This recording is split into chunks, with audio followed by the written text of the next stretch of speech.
ബിദ്അത്ത് എന്ന് പറഞ്ഞാൽ ഇത് നിങ്ങൾ പഠിക്കണമെന്ന് ഞാൻ പ്രത്യേകം ഓർമ്മപ്പെടുത്താൻ. കാരണം ആളുകൾ പലപ്പോഴും ഇതിന്റെ കാര്യത്തിൽ തർക്കിക്കാറുണ്ട്.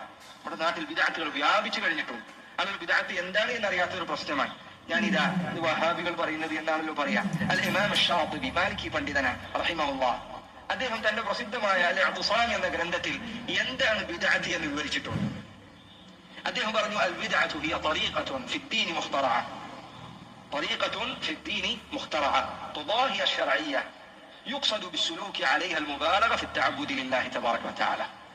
അദ്ദേഹം ബിദ്അത്ത് എന്താണ് നിർവചിച്ചു പറഞ്ഞതാണ്. ഞാൻ ഇത് നിർവചനം നിങ്ങൾക്ക് മനസ്സിലാക്കാൻ ചെറിയൊരു പ്രയാസം അനുഭവപ്പെട്ടതെന്ന് ശ്രദ്ധിച്ചാൽ മനസ്സിലാവും. പക്ഷെ നിങ്ങൾ പഠിക്കൽ ആവശ്യമാണ്. അദ്ദേഹം പറഞ്ഞു ബിദ്അത്ത് എന്ന് പറഞ്ഞാൽ طريقة في الدين. ബിദ്അത്ത് എന്ന് പറഞ്ഞാൽ ദീനിലുള്ള അതിലുണ്ടാക്കപ്പെടുന്ന ഒരു മാർഗമാണ്. എന്താ പറഞ്ഞത്? طريقة في الدين. ദീനിന്റെ കാര്യത്തിൽ ഉണ്ടാക്കപ്പെടുന്ന മാർഗമാണ്. മുഖ്തറഅ. ആ മാർഗം പുതുതായി നിർമ്മിക്കപ്പെട്ടതാണ്.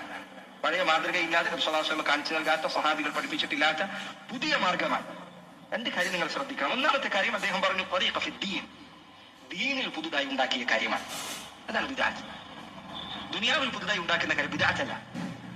നബിദിനം ബിദ്അത്തല്ലേ?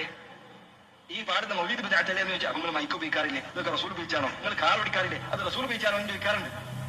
എന്താ അദ്ദേഹം പറഞ്ഞത്? ത്വരീഖ ഫി ദീൻ. ദീനിന്റെ കാര്യത്തിൽ പുതുതായി ഉണ്ടാക്കപ്പെടുന്ന കാര്യങ്ങൾ അതാണ് ബിദ്അത്തിൽ ഉൾപ്പെടും. അതല്ലാത്തത് ബിദ്അത്തിൽ ഉൾപ്പെടുകയില്ല. നന്നായി നമ്മൾ മനസ്സിലാക്കണം. സഹാബികൾ അവരുടെ കാലഘട്ടത്തിൽ പുതിയ പുതിയ കാര്യങ്ങൾ അവർ ഉണ്ടാക്കിയിട്ടുണ്ട്. ദുനിയാവിന്റെ കാര്യത്തിൽ അവരുടെ ദുനിയാവുമായി ബന്ധപ്പെട്ട കാര്യങ്ങളിൽ പുതിയ പുതിയ മാർഗങ്ങൾ അവർ ഉണ്ടാക്കിയിട്ടുണ്ട്. എന്നാൽ ദീനിന്റെ കാര്യത്തിൽ ഒരു പുതിയൊരു മാർഗം ഉണ്ടാക്കിയോ? ഇല്ല. ത്വരീഖത്തുൻ ഫി ദീനി മുഖ്തറഅ. ദീനിൽ പുതുതായി ഉണ്ടാക്കപ്പെടുന്ന മുഖ്തറഅത്തായ പുതിയ ഒരു മാർഗമാണ് ബിദ്അത്ത് എന്ന് പറഞ്ഞാൽ. പുതിയതായിരിക്കണം. പണ്ഡിതന്മാർ പറഞ്ഞു ബിദ്അത്ത് എന്ന വാക്കിന്റെ അർത്ഥം തന്നെ മുൻ മാതൃകയില്ലാത്തത് എന്നാണ്. അല്ലാഹുവിന്റെ റസൂൽ സ്വല്ലല്ലാഹു അലൈഹി വസല്ലമയോട് അല്ലാഹു പറയാൻ പറഞ്ഞു ഖുൽ മാ കുൻതു ബിദ്അൻ മിനർ റസൂൽ. അല്ലാഹുവിന്റെ റസൂലെ പറയുക ഞാൻ റസൂലുകളിൽ ഒരു ബിദ്അ അല്ല. എന്നതിനർത്ഥം